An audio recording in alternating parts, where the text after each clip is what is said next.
What's up, trucking YouTubes? Saturday morning, driving around, getting stuff done. It's already been pretty eventful morning. Got a lot of stuff, like I said, going on. Got to run back and forth from the old location to the new location, meet people up. Got my wife, she's helping clean out the new place. Got a guy we got a truck that's broke down, so I'm going to meet up a guy that wants to buy a broke down truck for parts. Just a lot of stuff going on, man. Overall, we finished the week volume-wise pretty decent. The rate-wise could have been better, definitely. And overall, it could have been a lot worse. So, I'm just happy that the volume's there for now. And then we, live to fight another week. So we'll see what happens again next week. But, overall, same, I think it is getting a little bit better in trucking. I don't know. We'll see. That's just my opinion for what I've noticed so far. So that's what, I'm going by. Let me know what you guys think in the comments, how you guys are doing, if it's better for you, if there's more volume, if you see better rates. I know on the TikToks, a lot of people are commenting, that especially like reefers and out the dry vans in certain areas, they're doing pretty damn good. So that's a good sign. The seasons are changing. Summer here, spring's here, summer's coming up soon. So, usually this is the season where, stuff starts picking up. Construction is picking up already, so the flatbed should have a decent amount of work. Temperatures rising, so the reefer should have more work. Produce season's coming up. So that all those equipment should have a bunch of work, and then, leave the dry van stuff alone, and hopefully the dry van market picks up. So already stuff going on with China lowering tariffs, so hopefully we get a deal with them soon. Because that Ukraine, once Ukraine signed the mineral deal, that was kind of the biggest negotiating chip for China. So I'm not sure how much left they got to negotiate. So it was looking pretty bad. Now it's looking a little bit better. So it seems like, it's going towards the right direction. So hopefully that continues. Hopefully we reach the stupid tariff deal. Because, I know we can't manufacture everything here. I know we do need a lot of stuff from China, because there's a lot of stuff that comes from China that out here, we're not going to be able to do, because the labor is just not going to be, cheap enough to make it work. So I understand there's going to be a lot of stuff that we need to still make in China. I know a lot of stuff's already been moved over to India. So India's probably making a lot of stuff right now. So I got to check on a map. I'm not sure where India's ports come in on the east or west coast. I have to look into that. Because if they come in on the east coast, it's going to help, at least what I'm doing for the direction I go. Everything that comes in on the west coast doesn't really affect me that much. So I know a lot of people are probably out there hurting, because there's not a lot of containers coming in on the ports of, California and everything. So, personally, that doesn't affect me pretty much at all. So, but just because it doesn't affect me doesn't mean I don't want it to get better for other people, But the more stuff that comes in on the East Coast, on those container ships, that's actually gonna help me. So I don't know. Just hopefully it works out for everybody, so everybody can eat. Because I don't want nobody getting screwed. I want everybody to be, succeed in this business. And then we got, with this law, we already see police are cracking down, giving people tests when they pull them over, CDLs about their English language stuff. From what I've been hearing, I don't know how true it is, because I haven't been able to verify it, so I don't want to, say it's true 100%. But a lot of drivers on TikTok are saying that the cops are stopping over and making them read and write stuff. So we'll see how that works, because I know a lot of people, especially like immigrants that have been here for a little bit, they speak it good enough to communicate, they can read most of this stuff, but when it comes to writing, that might be difficult for them too. So there might be a lot of collateral damage in passing this executive order, which is going to suck, because I know there's a lot of like immigrant, like European people that came here and are driving trucks, and they just never learned the language, or how to write, perfectly. So that might start affecting them, but they've been working here for a long time. So we'll see how it ends up. Like I said, it's collateral damage, but overall, if a lot of these, CDLs from these drivers that can't read or speak English gets taken away, that's going to open up, higher paying jobs for U.S. citizens and, people that have been here for a while that do know how to read, write, and speak the language.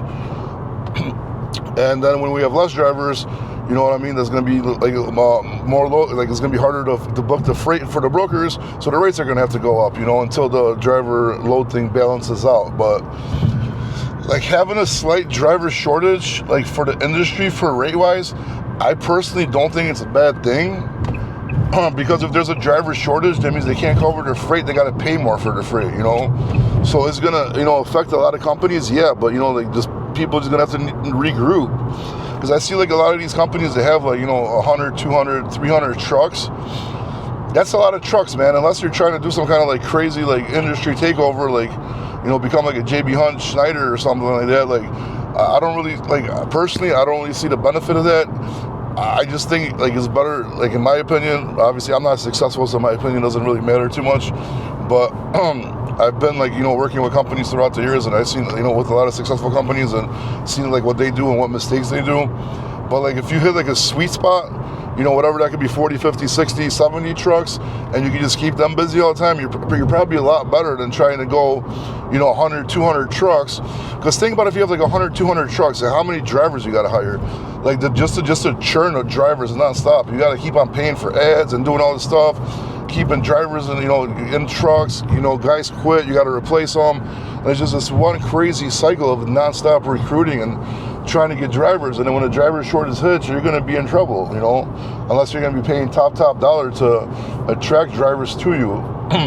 So if you're kind of like a mid-sized company and you get your little niche going and like you know what you're doing, you're already been paying your guys good, then I think that would be more profitable because there's less overhead. I don't know. I'm just talking out of my ass, just what I've seen.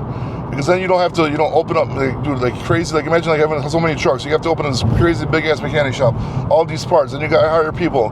Then people steal from you. Like it happens all the damn time. I see it nonstop. Everywhere I worked, everything I've been, there's always some people stealing or scamming you. Like it is what it is, And then you got to keep track of all that inventory, keep on hiring people. And then you got just so many more people for safety. Like I said, recruiter is just crazy, man. Like it's just these big companies, like that's why it costs so much to run a big company, because you need like managers and VPs and all these positions, to undersee these other departments. It's just like crazy, man. Like it's just crazy. And the smaller you are, the less people you need to like watch over everything. And then like when the market's hot, you make good ass money from the size you are. And then when market's down, you don't lose as much because you don't have that much equipment, So, like, I'm 41. I still haven't figured this shit out. I've been trying to get rich in trucking since I was like 20, 21. So, like, I still haven't figured it out. So, I don't know, man. A lot of people do it. It seems good for a lot of people, but then you don't actually know what the actual truth is with the numbers because they're not in their books. It's like, I don't know, man. Like, everybody's suffering. Everybody's,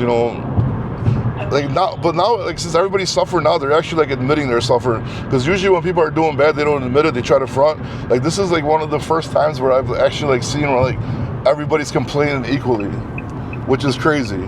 Because like I said, a lot of times people just be doing bad, but they won't admit it. But I don't know. I mean, we'll see what happens. Okay, right now I gotta head over, meet this guy up, hopefully make some little bit extra monies by selling this truck for parts. It's been sitting here for like 6 months. I finally just put it up on Facebook Marketplace. It's only been up for a couple of days. I got people hitting me up already. This guy's coming to see it. So for $3,500, like a 2016 Freightliner, Cascadia with Detroit. I mean, just buying the, just the hood, the doors, the rims, the tires. The CPC was stolen from it while I was sitting at the mechanic shop, so that's missing.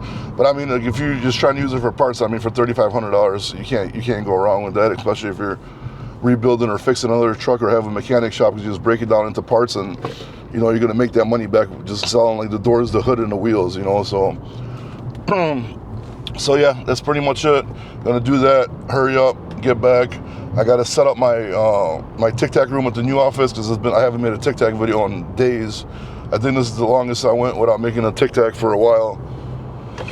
It's just been too hectic, and then I'm trying to make these vlogs. I think I missed like 1 or 2 days with these vlogs, so I'm gonna try to keep on making these as well. Like I still gotta make YouTube videos like that are not vlogs, because those do a lot better. These vlogs, not a lot of people watch them, but like I said, I like to just put them out because it makes me feel better, so I can vent and talk to somebody, because I don't really like share my feelings with that many people. So at least I'll put it on YouTube's and make myself, feel better about everything that's going on. So I don't know, for all the like 15, 20 people that watch this, thanks, and then I'll see you guys again in the next one.